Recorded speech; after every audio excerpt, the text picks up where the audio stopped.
Iran और America के दरमियान होने वाले मुज़ाकरात में पाकिस्तान की एंट्री, खित्ते समेत पूरी दुनिया में अपनी धाक बिठाने वाला पाकिस्तान आखिर इन मुज़ाकरात का हिस्सा क्यों बनने जा रहा है? आमिर रज़ा से बात करते हैं। आमिर भाई, जुमे वाले दिन ईरान और अमेरिका के मुज़ाकरात हो रहे हैं कि जंग ना की जाए, और बड़ी अहम बात यह है कि पाकिस्तान की एंट्री हो रही है उन मुज़ाकरात में। देखिए, सबसे पहली बात तो यह है कि इल्हामा इकबाल की ज़ुबान में अगर कहें तो उन्होंने कहा था कि सबक पर फिर सदाकत का, शुजाअत का, अमानत का, लिया जाएगा तुमसे काम दुनिया की इमामत का। देखें, आपकी जो इस वक्त सरबराही है वो जिन लोगों के हाथ में है, मैं ये समझता हूँ कि वो शुजा भी हैं, अमानतदार भी हैं और दयानतदार भी हैं। ये वो दो तीन चीज़ें हैं जिनको शायरी की ज़ुबान में कहें तो फिर आप अमामत के काबिल हो जाते हैं। इस वक्त पाकिस्तान जो है अमामत के काबिल है। और आपने अपने इंट्रो में बड़ी खूबसूरत बात कही कि पूरी दुनिया पर धाक बिठा दी। इस वक्त धाक बैठी बड़ी है पाकिस्तान की फ़ौज की, क्योंकि उसने अपने से 10 गुना बड़ी फ़ौज को शिकस्त दी है। एक बात याद रखें, मैंने आपसे एक व्लॉग्स में ये बात बड़े खुले अंदाज में कही थी कि तुर्की अमेरिकन एजेंट है। तुर्की अमेरिकन एजेंट इसलिए है क्योंकि वो नेटो का रुकन है, आधा यूरोप में है, आधा एशिया में है।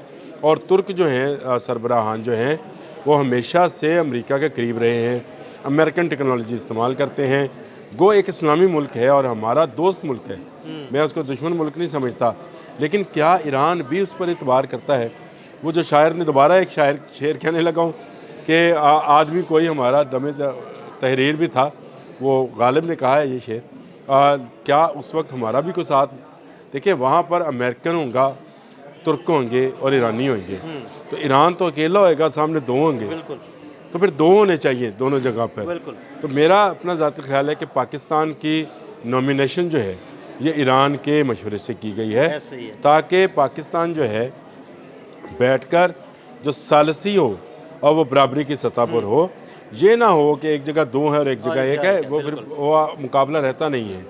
देखिए, जो भी होना है ईरान अमेरिका के दरमियान, ये मुज़ाकरात जो हैं, मुझे क्यों लगता है कि इन मुज़ाकरात में से पहले, मैंने पहले आपसे कहा था कि 99% जो है ये मुज़ाकरात नाकाम होंगे, लेकिन पाकिस्तान की एंट्री ने ये सारी गेम पलट दी है। यानी गेम पलट से मुराद ये है कि अब कोई ना कोई नतीजा निकलेगा, हाँ में निकले या ना में निकले, इसको अलग रखें, लेकिन ये बेनतीजा मुज़ाकरात ख़त्म नहीं होंगे।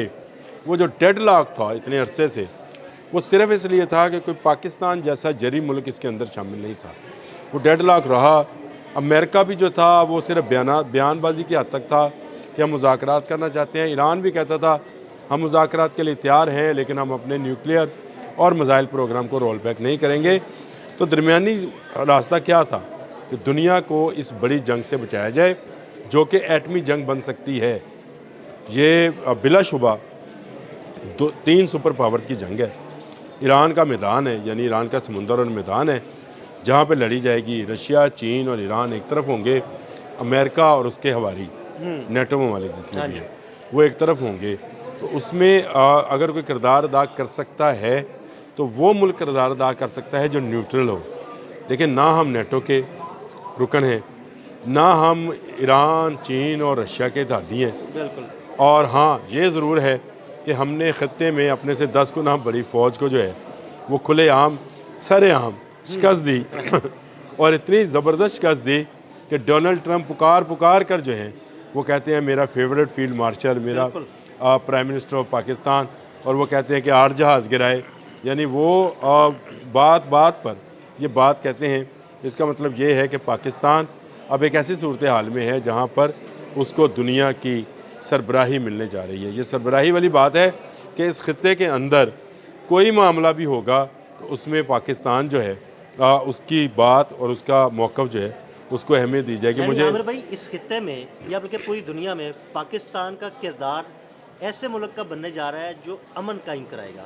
देखिए, पहली बात तो ये है कि मैं क्योंकि थोड़ा सा वो हूँ, मैं समझता हूँ कि एक सूफ़ी ने जो कि इस्लामाबाद के साथ हैं, हज़रत इमाम बनी सरकार, उन्होंने बहुत लंबे अरसे पहले कहा था, जब अभी इस्लामाबाद की बुनियाद भी नहीं रखी गई थी, तो उन्होंने कहा कि इसके करीब जो बस्ती आबाद होगी वो दुनिया के फ़ैसले किया करेगी।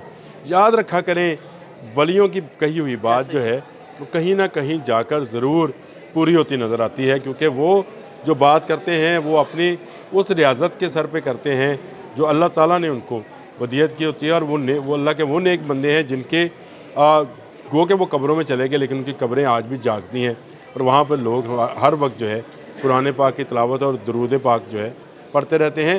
میں خود بھی جا کے میں کئی دفعہ میں تو پرانا مزار بھی دیکھا، نیا بھی دیکھا، میں نے دیکھا، لیکن آج دنیا کی ثالثی پاکستان کے بغیر نہیں ہوگی۔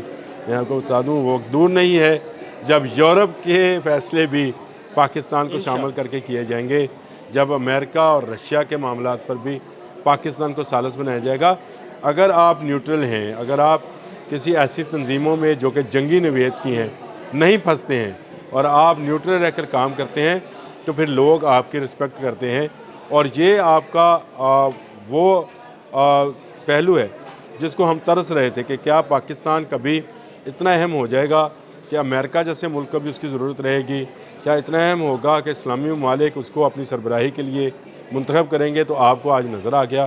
ابھی بھی آپ دیکھ لیں، آپ کے ملک میں ایک کے بعد ایک، کبھی لیبیا کا کوئی وفد آیا ہے، کبھی آذربائیجان سے کوئی وفد آ رہا ہے، کبھی قازقستان سے وفد آ رہا ہے، تو اس کا مطلب یہ ہے کہ آپ کا ملک جو ہے وہ دنیا میں ایک اسلامی سربراہی کے قابل بن گیا ہے، اور یہی وجہ ہے کہ جمعے کے روز ہونے والے جو مذاکرات ہیں جو کہ امن پر مشتمل ہیں، جس کی اجازت جو ہے عباس عراقچی کو دی گئی ہے، اور دوسری طرف سے سٹیو امریکہ کی طرف سے، لیکن ایک بات ذرا ہے کہ ابھی تک دونوں طرف سے ایجنڈا سامنے نہیں آیا۔ یہ ایک بات مجھے کھٹک رہی ہے کہ ایجنڈا ابھی تک کیوں نہیں آیا ہے۔ شاید پاکستان کا انتظار کیا جا رہا تھا کہ پاکستان اگر ہاں کہتا ہے تو ایجنڈا جاری کیا جائے گا میٹنگ کا، اگر پاکستان نہیں آتا ہے تو شاید یہ میٹنگ بھی نہ ہو پاتی۔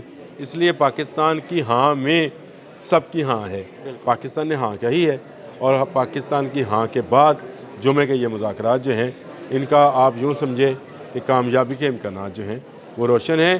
ہاں ہوتی ہے یا نہ ہوتی ہے یہ الگ بات ہے، لیکن بے نتیجہ مذاکرات ختم نہیں ہوں گے، کسی نہ کسی نتیجے پر ضرور پہنچا جائے گا، اور ایک ایسا نتیجہ بنایا جائے گا جس میں ون ون پوزیشن ہو، امریکہ کے لیے بھی، ایران کے لیے بھی، اور پوری اسلامی دنیا کے لیے بھی، کیونکہ یہ صرف ایران کا مسئلہ نہیں ہے، میں بار بار کہتا ہوں یہ پوری اسلامی دنیا کا مسئلہ ہے۔ اگر امریکہ یہاں پر موجود رہا تو اسلامی وہ آئل یا تیل جو کہ اسلامی ممالک کی قوت ہے اس کو بھی جو ہے نقصان، اس کی قوت کو نقصان پہنچ سکتا ہے۔ بہت شکریہ عامر رضا جی۔ بالکل عامر رضا نے بڑی تفصیل کے ساتھ آپ کو بتایا کہ پاکستان کے شامل ہونے کے بعد یہ مذاکرات کامیاب ہوں گے۔ عدیل احمد اور عامر رضا کو اجازت دیجیے گا، اللہ حافظ۔ پاکستان کی ہاں میں سب کی ہاں ہے، پاکستان نے ہاں کہی ہے، اور پاکستان کی ہاں کے بعد جمعے کے یہ مذاکرات جو ہیں ان کا آپ یوں سمجھے کہ کامیابی کے امکانات جو ہیں وہ روشن ہیں۔